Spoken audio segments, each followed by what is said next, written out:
Stochastic Combinatorial Semi-Bandits.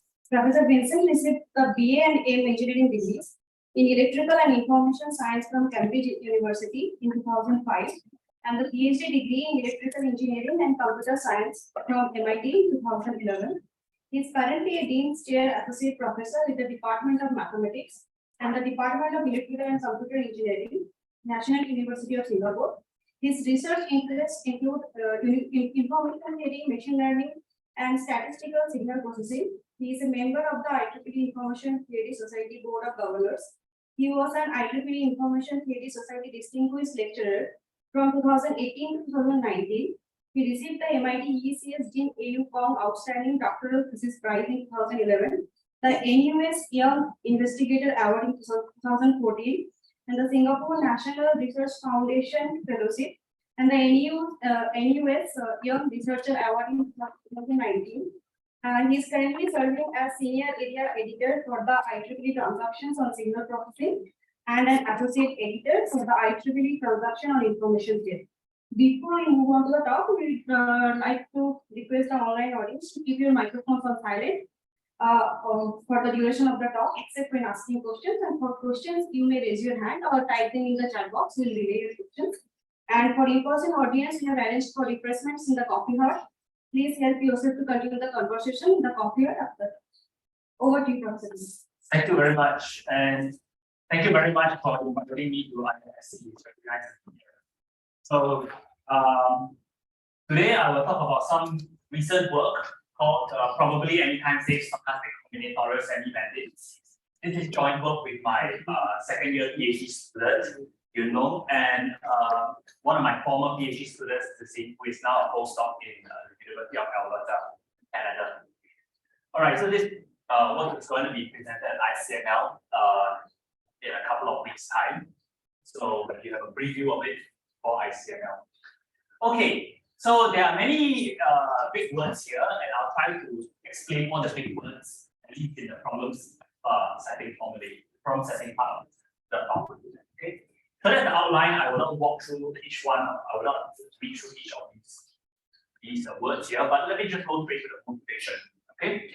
So in online advertising, and that's our motivation.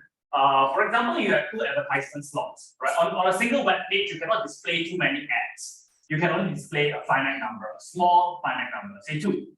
Right?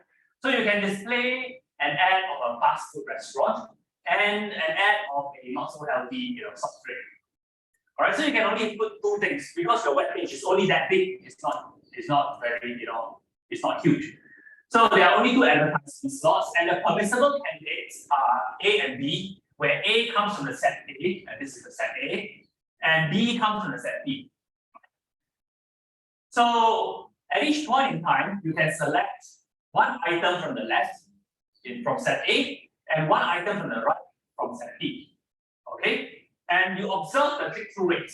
That means the probability that someone clicks on the advertisement that you have actually shown the user. And those are manifested as random variables. They are indexed by which advertisement you have chosen, and that is the AT here and the BT there. And these come from some unknown distributions because a priori you do not know whether someone likes McDonald's or someone likes Coca-Cola, or what is the extent they like. All right, so they come from unknown distribution. Those distributions we will denote by mu, and they are indexed by the item that was chosen. Okay, so that is combinatorial semi-bandits. Combinatorial because you can choose more than one item at each point in time. Semi-bandits because you can observe the feedback from each of the items. You can observe probably the instance. You can observe whether or not someone clicks on McDonald's, if you recommend McDonald's, and so on and so forth. Okay, so for example, if the oracle best in terms of the click-through rate is McDonald's and McDonald's, you do not know that a priori. Our goal then is to minimize the cumulative regret over 2 time slots. And let me walk you through this expression because it may be a little bit heavy for those who have not seen it before. Now you're going to take an expectation because all these are random variables. So in order to maximize something meaningful, you have to maximize the number, right? So on this part here is basically the sum of the rewards that you get if you play the set ST at each point in time. All right, at time t you play ST, that is the total number of clicks that you get. All right, compare that to the oracle. The oracle best arm or oracle best set of arms is S star, which is say McDonald's and Coca-Cola. That is what the oracle will get as his reward. So the difference is what we call regret, and we're going to sum that up over t time steps. T is known a priori, and we're going to take an expectation. So that is our goal.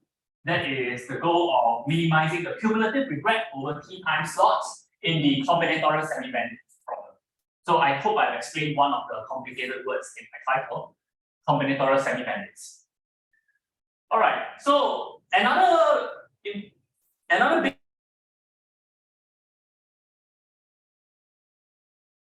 you can select more than one item. In standard Qiang bandits, we select one arm at each time. Right here, we must select 2 arms, okay?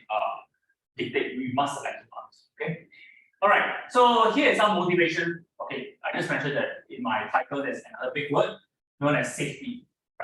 So we need to motivate, we want to motivate why we want to select certain options that are safe. For example, we want low fluctuation of the reward, okay? Now, I'm not going to read through all this word, but let me show you this example here. So here, this is your house, and this is your office. You want to commute to your office each day, all right? Of course, you want to commute to your office in as little time as possible because you don't want to spend more time on the road. But then the amount of time you travel is a random variable, all right? If you travel by car, maybe there's a lot of fluctuation. You can get very quickly to the office, but you may suffer from being stuck in a traffic jam.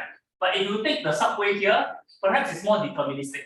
You might have to take a longer time on average, but you may get to your office in between 28 to 30 minutes, almost deterministically.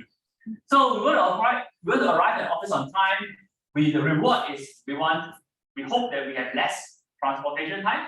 We can get to the office faster in expectation, but we also want low variation of the time. Okay, and perhaps to get from my house to the office, we need to take 2 hops, right? We certainly need to go to I don't know what this is. We certainly need to go to this waypoint first. So this is a combinatorial, right? We need to select one path here and another path from here. All right. So the way we measure consistency or safety, you can measure it in many different ways. But just for concreteness in this paper, we're going to measure it using the variance. You can measure it using things like the C-bar, the mean variance, and different types of risk measures. But for the sake of argument, let's just look at the variance at this point. All right. For reward, of course, we want high mean. Okay. By high mean, we really mean that we want this term here to be as high as possible. So we want the regret to be as small as possible. Okay. All right. So this includes our risk or safeness constraint. So there are many other formulations. I'm not going to read through all this. Okay. You can, for example, you can look at the cumulative mean variance measure. That basically means that you want to maximize the mean, you want to minimize the variance. So let's take a linear combination of the mean and variance, and let's treat that as our reward. Okay. So the safeness, there are other works that encode the safeness constraint, and it can be violated at a few time slots, not linear. And there is a line of work known as conservative bandits as well, that is somewhat similar to our work. There's another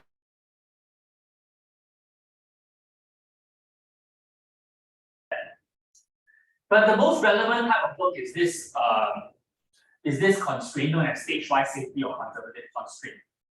Here, we want at each point in time our reward to be, say, 99% of a certain base reward. Okay, with high probability. So that is somewhat similar to what we want, as you will see in the next few slides. Okay, so let me try to be a little bit more formal here and describe what we mean by an instance of the problem. Say, so a variance constraint stochastic combinatorial semi-bandit instance consists of 4 objects. So we have a ground set L items. Think of L as a big number. So this is, for example, the total number, all the options you can put on your page. McDonald's, Coca-Cola, Pizza Hut, whatever. All right.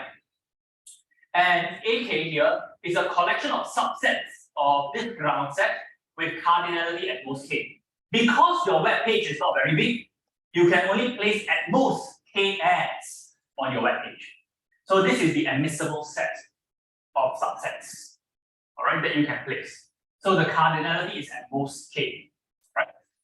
So each one of the ground set items is associated to an unknown distribution mu I. Okay, so each one of these distributions is unknown. There are L of them. Each one of them is sigma squared sub-Gaussian. Right? You can think of them as Gaussian with variance sigma squared. Okay, but not quite true because there must be some diversity here in order for our problem to be interesting. All right, so the sigma squared is an upper bound on the variance, you think of it, because the variances are actually different. Okay, they are different from each of the distributions. The means are also different. Okay, they are encoded in these sets mu I and sigma I squared. Now we have a permissible upper bound on the variance. All right, we can only tolerate variations in our travel time of up to, say, 5 minutes. All right, anything more than 5 is too uncertain, and I'm not going to entertain that. So sigma bar squared denotes the permissible upper bound of the variance. So our problem is encoded in this quadruple of a ground set, a set of admissible subsets of size k at most k, some distributions, L of them, all of them have, you can think of the variance as being sigma, upper bounded by sigma squared, but their real variances are something that we don't know. All right, the means are something that we don't know as well, and there is a permissible upper bound on the variance. So each of the permissible subsets we call a solution. A solution is a collection of ground set items that has cardinality no more than k. All right, because it comes from AK. Now, how do we quantify the quality of this solution? We quantify the quality by means of the reward. All right, so mu S indexes the solution is basically the sum of all the means, and the risk associated to it is basically the sum of all the variances of the items within that subset S. All right, so here there are many things happening. I just want to draw you to each one of them. Hopefully you can follow. So the safe set consists of those solutions that are safe. What do we term as a safe solution? A safe solution is one whose variance is not larger or strictly smaller than the permissible upper bound of the variance sigma bar squared. There is a unique, we're going to assume that there is an optimal safe solution, unique one.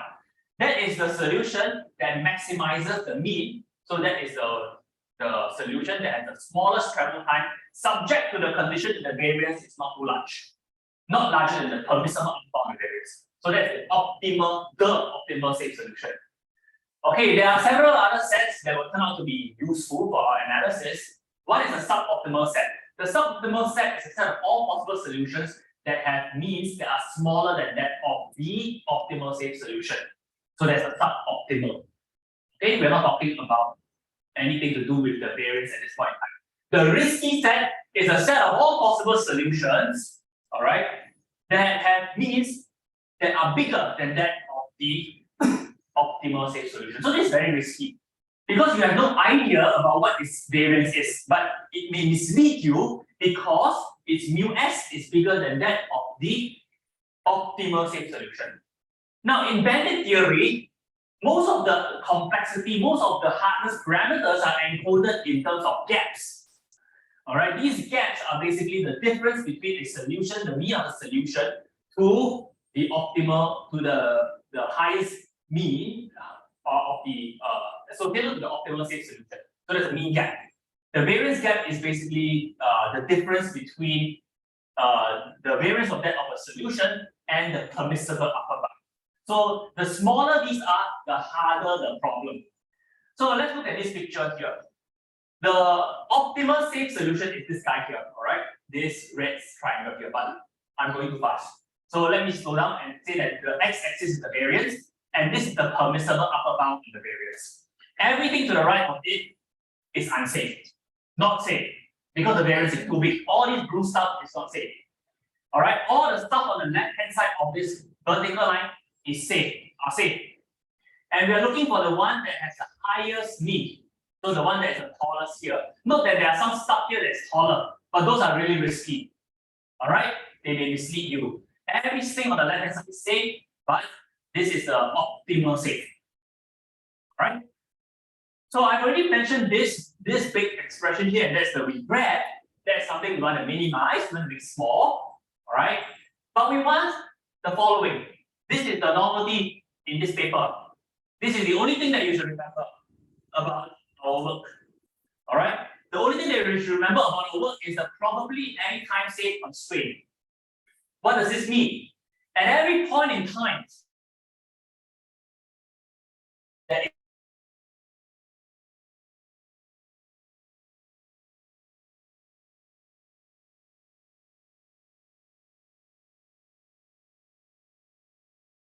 select solutions that are safe. By safe, we mean that the variance is not more than sigma bars permissible. Now, what would you do? What is the natural strategy? A priori, you have no idea about a particular variance or particular item. So you must be very conservative at the very beginning. Perhaps I told you, right, that you can select k items up to k items at each point in time. But because of this very stringent constraint, you might only want to place one advertisement on your web page. One. All right, and that is exactly the strategy that we went on. All right, so this is just the sequence version of this. This is just the asymptotic version of this constraint. So we are going to look at sequences. All right, that means we're going to look at probably AnytimeSafe constraints in which this delta here tends to 0. That means this thing becomes more and more stringent. All right, this 1 minus delta tends to 1. Okay, so the second expression here says that we want it to tend to 1 at a certain rate. Okay, say delta t is some decaying function of t like 1 over t, we can deal with it. And in bandit theory, there's this notion of consistency. Consistency basically means that the regret looks as little o t to the b for any b bigger than 0. So what does this mean? Roughly speaking, you can think of various consistent algorithms as having logarithmic regret. If this guy regret is logarithmic in t, it satisfies that the regret is little o t to the b for every b bigger than 0. This is very difficult to parse, but think of it as any consistent algorithm should have like polylog regret. Okay, think of it as log. So that's the notion of various constraint algorithm. So what can we not do? If you know me, I'm an information theorist. First, we have to decide what we cannot do before we design algorithms to decide what we can do. So this is a bit difficult to parse. So let me walk you through it. Impossibility result. First, we need to determine what we cannot do. Let us consider a sequence, delta t. So this is a sequence that is decayed in little o1. All right. Okay, this is too complicated. Think of b as equal to 1, the extreme case, such that log 1 over t is omega to the t. What does this mean? If you think of this log 1 divided by delta t as equal to omega to the t, then delta t is exponentially decaying. Is that a pen here? All right. So if log of 1 over delta t, say, is equal to c times t, then delta t is going to be like e to the minus ct, right? Hopefully the math is okay. Roughly is this, I mean, roughly. So if there exists a b, say b is equal to 1, such that delta t is exponentially decaying, then for any instance, the regret of whatever algorithm you design is lower bounded by omega t. So you suffer linear regret. What this means is that if this sequence here is exponentially decaying, that means we are very greedy. We are too greedy. We want this to go to 1 too quickly. Then you cannot have any sublinear regret algorithm. Okay? So basically the only interesting sequences must be sub-exponential. Right? Strictly sub-exponential, roughly speaking. Okay? You cannot deal with this. Right? So the intuition is that, okay, to check the safeness of a solution, to ascertain whether a particular solution is safe, you need this number of samples. And if you convert this log 1 over delta t, all right, to some c of t, then you see the regret would be linear in t. If you plug this c of t into here, then you need this number of a linear number of samples or linear number of time steps. All right, so in the following, we only consider the case where delta t is a sequence that satisfies this for all b greater than 0. Okay, so basically we cannot demand too much of a sequence. We cannot go to 1 too fast. Right. So we are also interested in algorithms that achieve the asymptotic minimax lower bound. Let us just pass this expression. The regret is a function of your algorithm pi, the horizon t, the instance lambda. All right.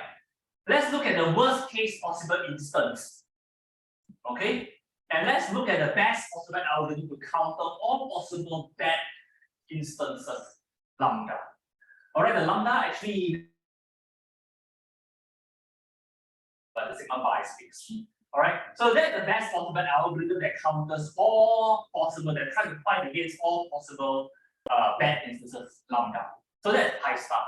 Pi star may be something that is hard to characterize. So you want to develop an algorithm pi star tilde, say, that does pretty well in terms of its asymptotic minimax regret. Okay.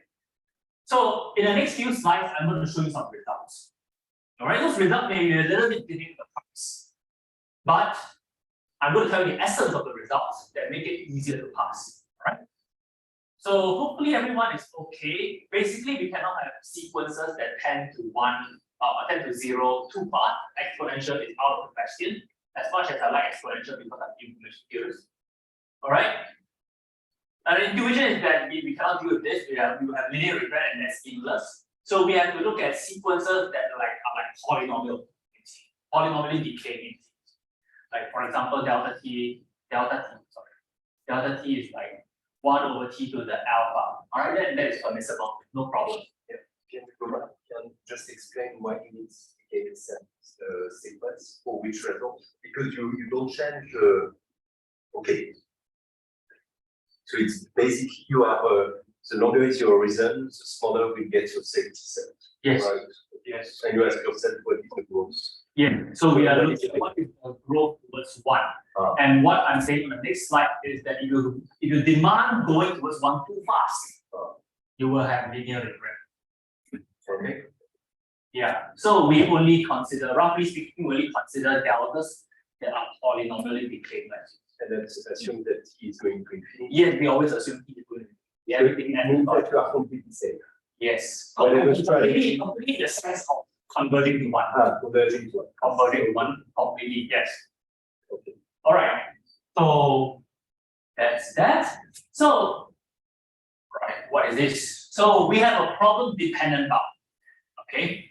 So as I said, we are going to consider sequences of delta t, that is this safety parameter, safety sequence here, that decays polynomially, right? Like t to the minus lambda, t to the minus alpha, whatever. Then we can show that there exists an algorithm, all right, that has this performance. All right, this performance in terms of the O notation. Okay, and any algorithm will suffer this much regret. So that's the lower bound. The omega gives us the lower bound, the O gives us the upper bound. All right. So let us try to pass some elements of this down here. There is this delta that is some sort of a gap. All right.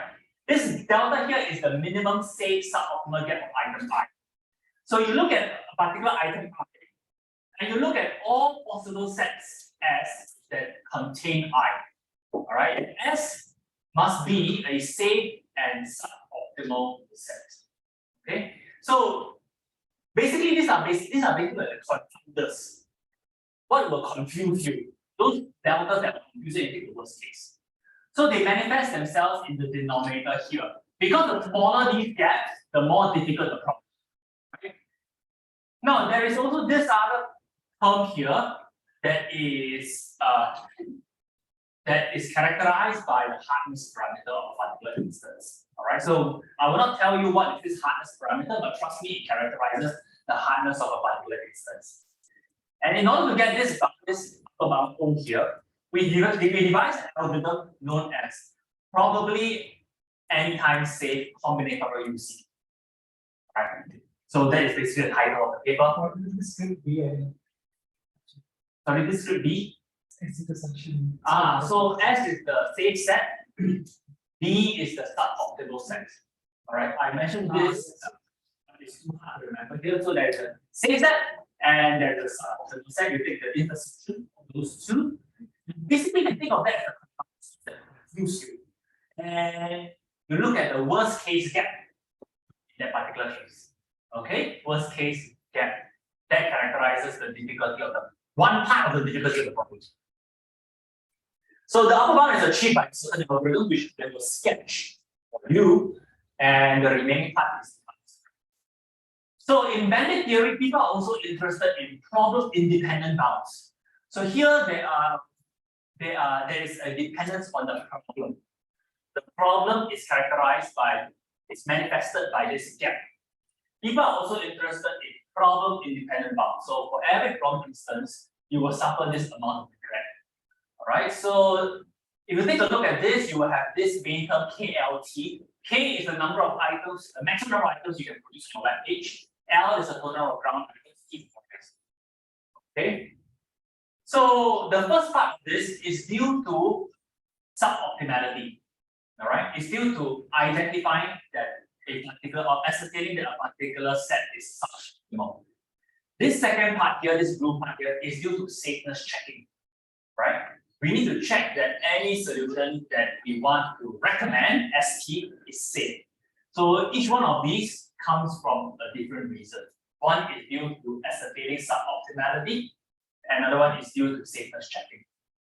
Okay, so our algorithm is called probably AnytimeSafe combinatorial UCB. It basically uses the UCB or upper confidence bound based principle. All right. So there are many steps here that I'm going to highlight some interesting stuff, okay, to give you some intuition.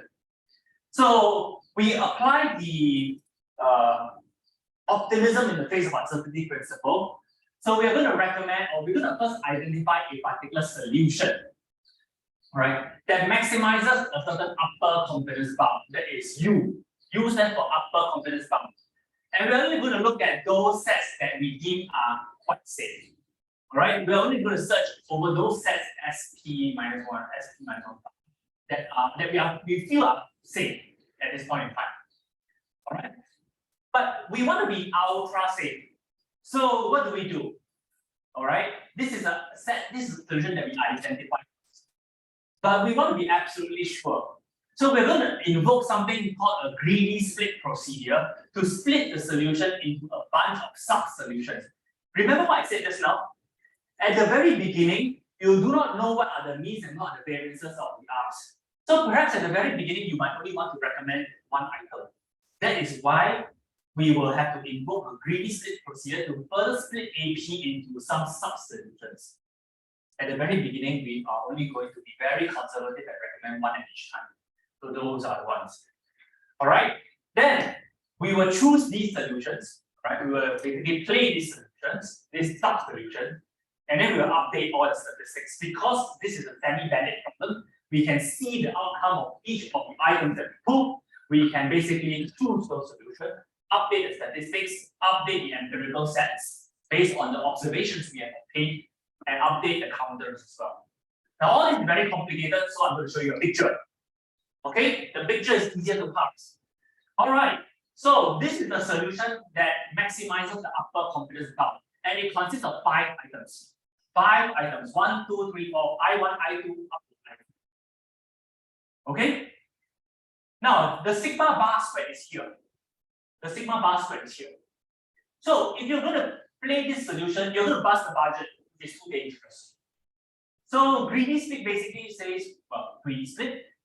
Let's look at whether we can have our first sub solution have one item. So we're going to place I1 here. Let us be greedy and let's see whether we can maximize our reward by placing I2 here as well.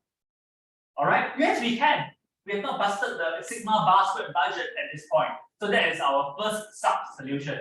How we will know that we did not cross the variance because we don't know the variance of this item? You know this. You know the permissible upper bound and variance, and you after some estimation procedures, you will also have some idea about upper confidence bounds and lower confidence bounds of the means and the variances of each of the items. All right, that's why we need to have this 1 minus delta. All right, what you know is sigma bar squared, but you don't exactly know mu I and you don't exactly know mu I and sigma I squared. So you have to estimate this. And once you estimate these guys here, they will give you some idea about what the means and variances of these guys, the variances in particular, and then you can do this stacking. All right. So the next thing we will do is we will be greedy and we will look at we will try to form a second. Those for the I1 and I2, they're making estimate of it. Yes, we are making estimates of the variances. Okay, because we don't know them. And the way you choose I2 is like the first item which fits, fits in the budget, or Yes. you search and because now it's like sort of fitting problem. Exactly. So this is not all. This can be ordered in an arbitrary way, right? So no matter how we order this, how we form these sets here depends on how we order this. Depends on the nomenclature here. I1, I2, I3, as well. It doesn't really matter how we order these.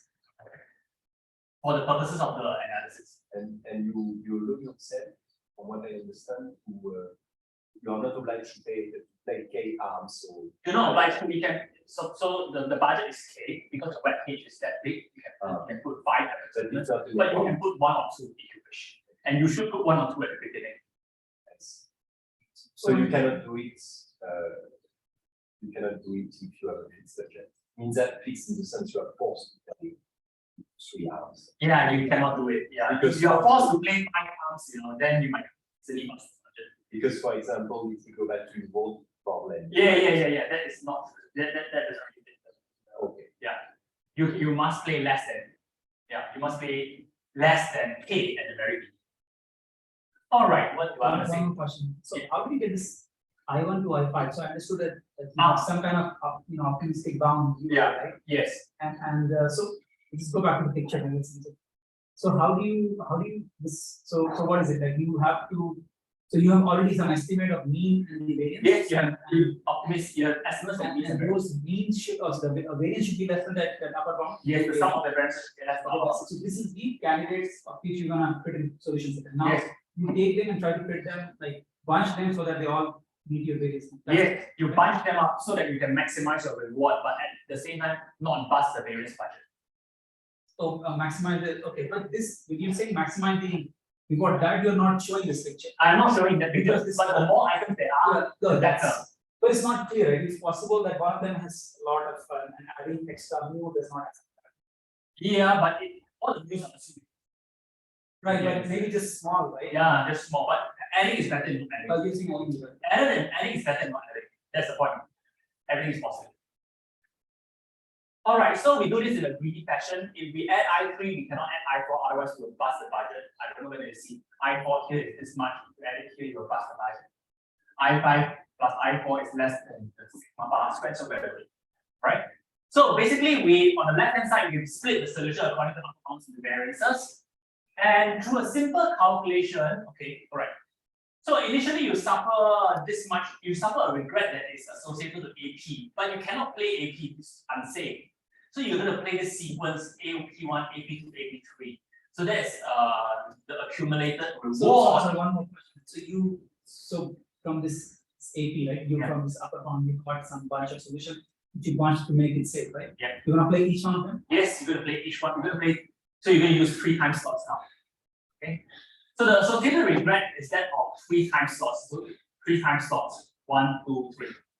And through a simple calculation, you can show that is equivalent to the regret associated with the original solution, which was unsafe, plus mu star times the number of sub-solutions times 1.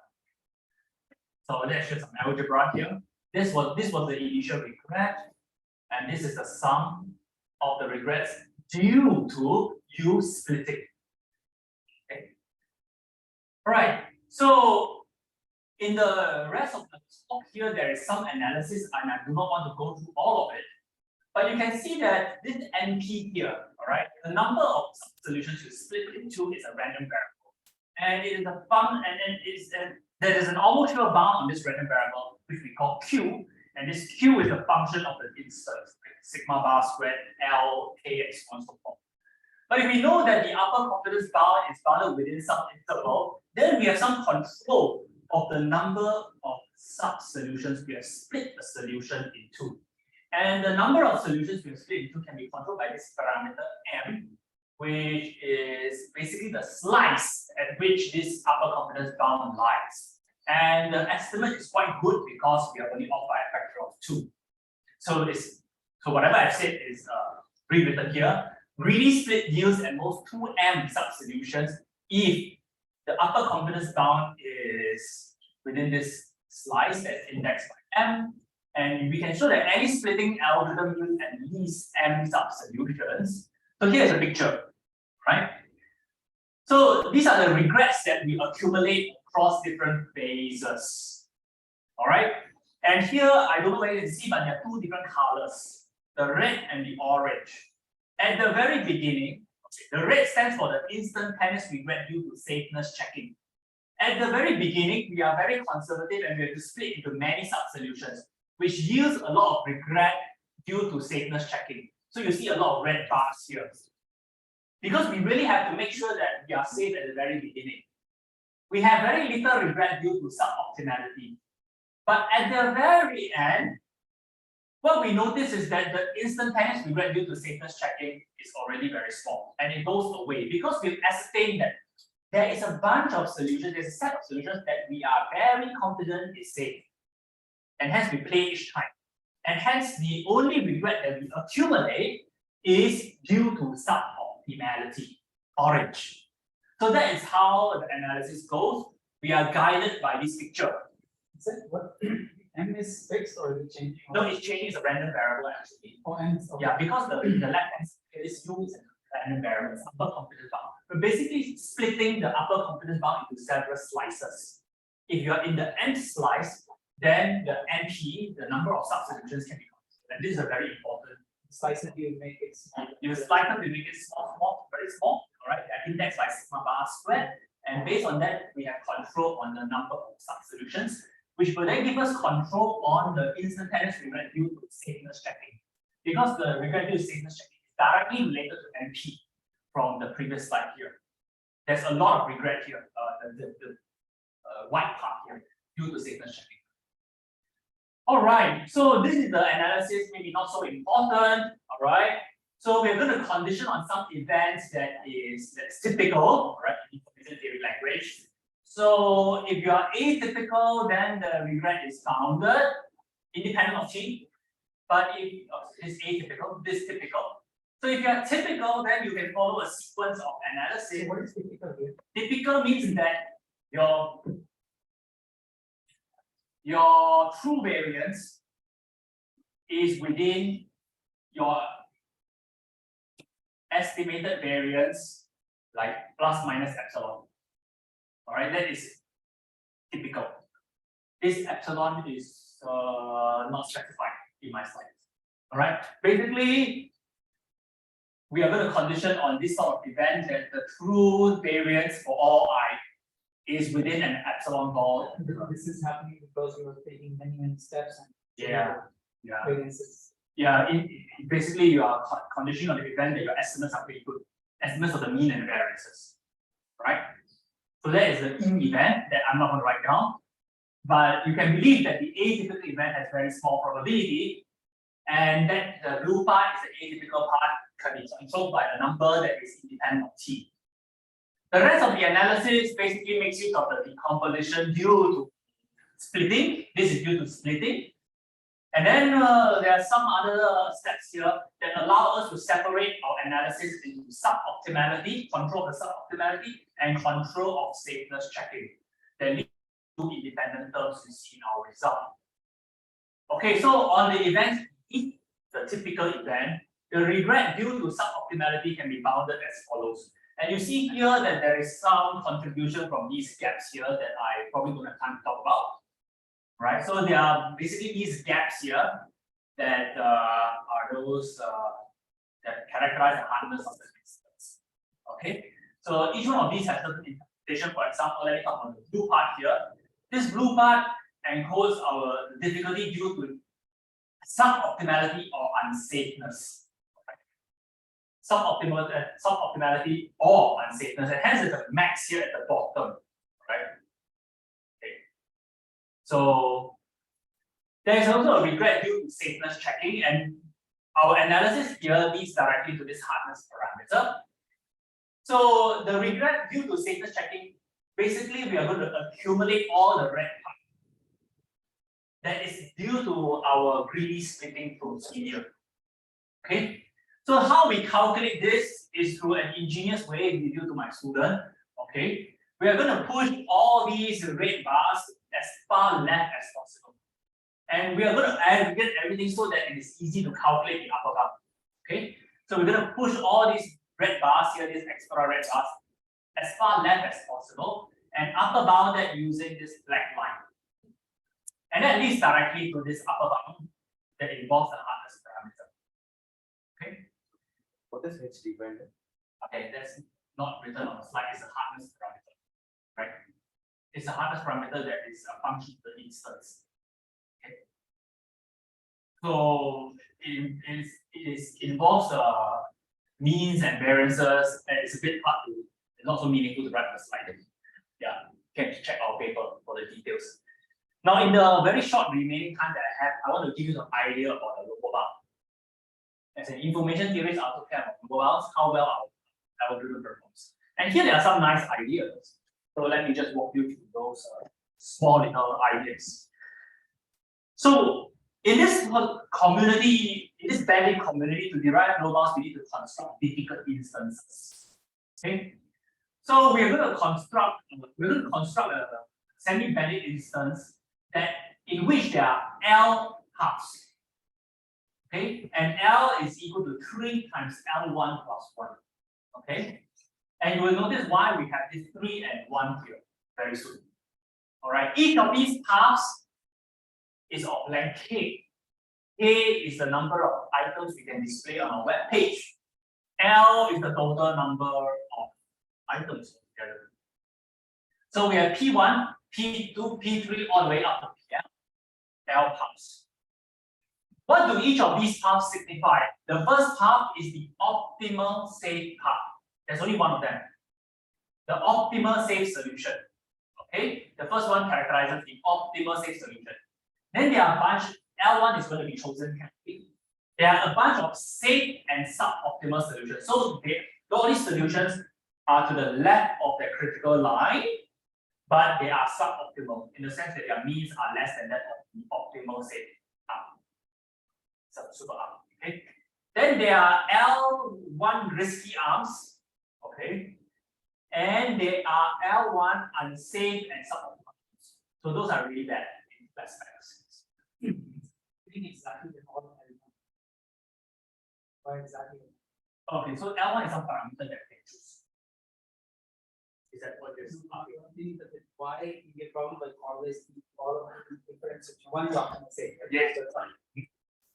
Is it you are choosing this out? Yes, I will have it. If you read L1, because in the low one, you can construct any instance. Yeah, you can construct any instance that you want, so you can choose this parameter, you think this is this. Okay, so there are these 4 sets. There are these 4 sets that correspond to the 4 corners of my partition in the mean variance tree. Okay, and I'm just going to talk about one of these sets here. Right. So for the optimal safe path P1, how many times do I have to sample it in order to ascertain its safeness and its optimality? Okay, through some information theoretic argument, for the optimal safe path, you need to sample at least log t times divided by epsilon v. What is epsilon v? Epsilon v is the variance gap of the safe and optimal arm. So that's the variance gap. This is the important part. All right, epsilon v squared. So that's the number of times that you have to sample the optimal safe arm in order to ascertain its safeness. And so the corresponding regret, because we have k items along a path, is k times delta. Delta is the gap, log t divided by the variance gap. So that's how we calculate one of the regrets, the contribution to the regret. All right, so so this guy here, this PJ here, what is his name? It is basically a safe solution because it's the left of this critical line, but it's suboptimal because it has lower reward than the best arm. Okay, also it is a safe and suboptimal path. Then you need to check it. You need to sample it this number of times to check its suboptimality. Basically, this is the difficulty of this instance. This gap here, epsilon mu, is the difficulty of the instance, and it is the squared in the denominator. That's how. So if someone asks what is a hardness parameter, right? It's a function of all these difficulty parameters. So, but writing it out is too cumbersome. All right. So the calculations proceed proceed in this particular way for all the 4 different sets. We aggregate everything together. I just wanted to show you one example. No point showing you all these things. Right? So to get these sort of things published, we need some experiments. All right, so that's what we did. All right, so I'm just going to show you maybe one of the 3 experiments and leave the remaining time for some questions. So we want to exhibit the additional regret due to safeness checking. So there's this whole line of work previously called Combinatorial Semi-Bandits by Vincent, maybe about 7 years ago. There they don't care about any safety or risk constraints. So in the presence of safety and risk constraints, what is the additional regret incur? So that is quantified in the first experiment. That we can visualize in the first experiment. All right, so here we have 10 arms and k is equal to 3, so you can only display k items on the web page. All right, so the permissible upper arm variance is 0.6, and look, the instance is as follows. So you have 10 items, 10 arms, and you are supposed to choose 3 arms, and most 3 arms at each point. Which 3 arms do you choose? You will choose 1, 2, 3. Why is this permissible? All right, because if you add 0.24 to 0.24 to 0.04, what do you get? 52. 52, right? 52 is less than 0.6. So that's good. So this is a completely, the various bound, the boundary is too big. So this is a completely unconstrained method, but we do not know it. Because we do not know these numbers. We only know this number. All right, so we can compare that to a complete unconstrained algorithm that serves as our baseline and see how bad or how good we do. Let me just show you, let's forget about this picture. Let's just focus on this picture, which is the cumulative reward. Now you notice that, let's just look at these 2 lines here. Okay, this is the time horizon. This is the cumulative reward. And this is our algorithm, the blue line. This is the combinatorial UCB 1 of Captain et al. In 2015 that does not have any constraints. We see that there is a constant gap here when t is large enough. What does it mean for t to be large enough? It means that the solutions that have been unsafe have been safely eliminated. And that is done in this burning phase here. At this particular point in time, we have not ascertained that a particular solution that is unsafe is indeed unsafe. So we need to spend some time, and so that results in this additional regret, this constant offset here. But the fact that the slopes here are the same is a good sign. It says that we are matching the performance of an unconstrained algorithm in the unconstrained case. Okay? Yes? After the slope, right, means that after you change regime, yes. Have you checked whether or not the algorithm is doing like the classical combinatorial UCB? Yeah, I mean, it is doing the same. It's doing the same.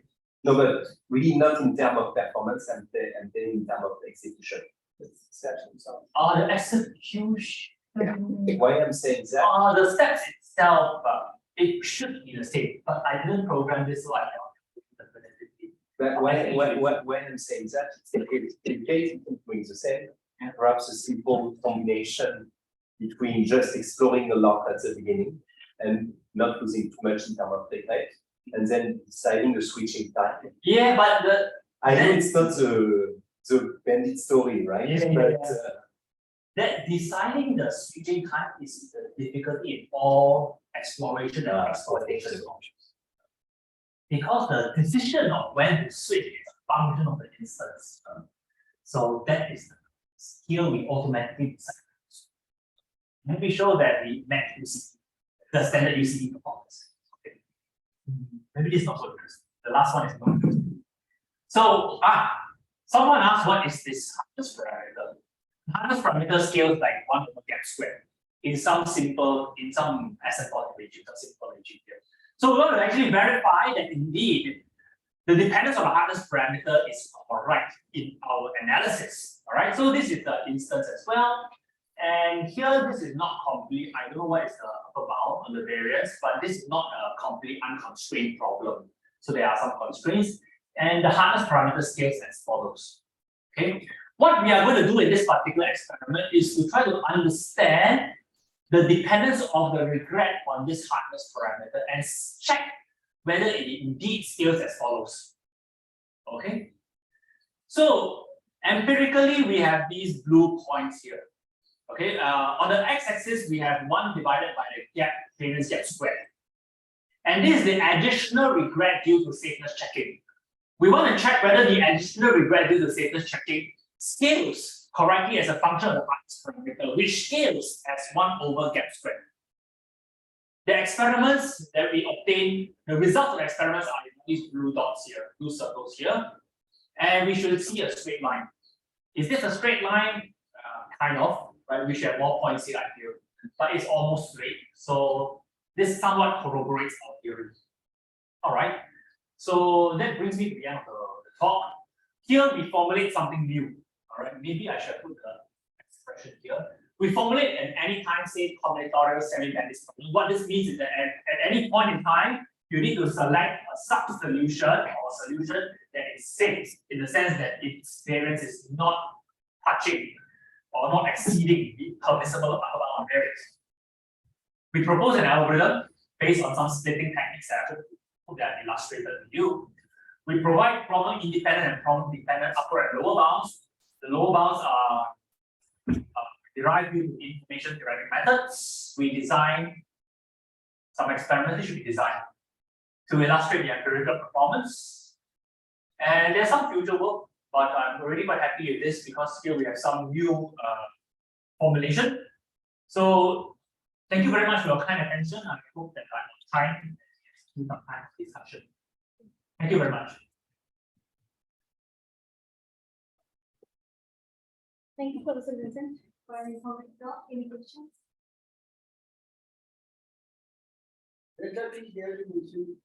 Goes down and 1 over TS.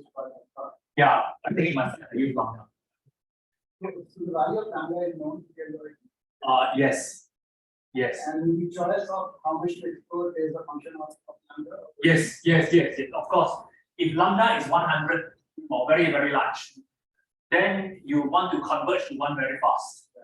Right? Then you have to be very conservative at the beginning. But if alpha or lambda there is 1, then you have more room to play. Alright? So this lambda of alpha here characterizes how stringent the probably anytime safe constraint is.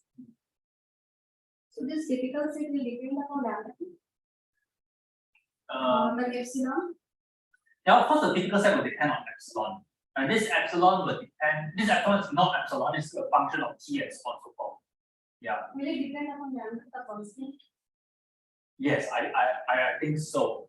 Yeah, I believe so, but it certainly depends on t, like log t or so on. Yeah. In order for us to apply some opting bound here, so that the probability of failure is somewhat matching, like half of this. Okay. I think that's how the analysis goes. Yes. 2 questions. One is what are the hyperparameters of your algorithm? Hyperparameter. What are you putting as input? Maybe we can go back to the algorithm. Not much, because I don't like hyperparameters. No, exactly. I don't like hyperparameters. Because those ways it's kind of useless, right? Yeah. So first and foremost, we need to make sure we do not know the instance. Yeah. The instance is unknown. We need to know the horizon, but this can be removed through doubling trick. We of course need to know the confidence parameter delta. This delta can be a function of T capital T. So there are no hyperparameters. Oh, we need to know the upper bound of the variance. This is a unit side. Yeah, you decide that. We check. Then it's coming to my second question. Yeah. Knowing that you try to always include this upper bound, so you have defined one type of safety, right? But perhaps with this, the fact that you are just trying to keep your variance below a certain threshold, Yes. can you not have other safety properties? Oh, yes. This one? Perhaps, yeah. Yeah, you could. So when we submitted this paper, Like for all T, something like, I don't know, almost surely you. almost surely may be a problem. Not almost surely, but yeah. Variance. Okay, let me tell you another safety measure. I'm not sure whether I'll answer your question, but why not we, instead of looking at the sum of the variances of the items that we select, why not the maximum of the variance? Yeah. So that is another thing that we could do, and that's something that that's what we never do. So that is one. Why not the geometric mean of the variances that we select? Right? So we can talk about many different combinations of the risk measures or the risks of each of the items that we select. No problem. No, I'm just saying that perhaps your algorithm is satisfying also safety problems than just this one. But we have not proved that. Okay, no, I was just asking whether or not you have looked at it. No, but I think one very meaningful risk measure to look at is the maximum of the variance in each subset we select. But that will require a completely different set of analysis because this splitting will not work anymore. Yeah. Because the whole point of this splitting, greedy splitting, is so that we accumulate as many items as possible to maximize the reward and at the same time keep the variance of the item to below that level. Okay, thank you. Welcome. So if there are no more questions, we can conclude the session. Thank you again. Thank you. And there are replacements at the coffee hour. Please help me.